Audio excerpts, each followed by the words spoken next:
Khammam parliament Congress ticket panchayat అధిష్టానం వద్ద నుండి బెంగళూరుకు షిఫ్ట్ అయింది.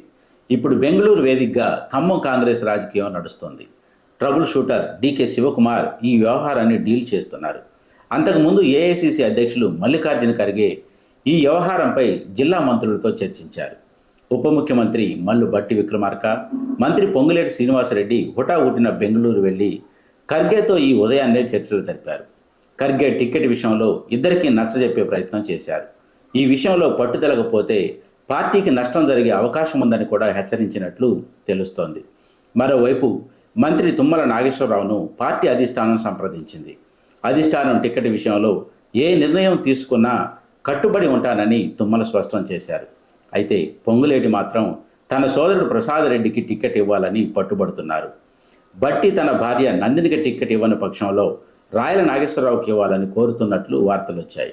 చివరకు పంచాయతీ ఎటూ తేలకపోవడంతో ట్రబుల్ షూటర్ డీకే శివకుమార్ వద్దకు చేరింది. చర్చలు ఓ కొలిక్కి వస్తే ఇవాళ రేపో అభ్యర్థిని ప్రకటించే అవకాశం ఉంది.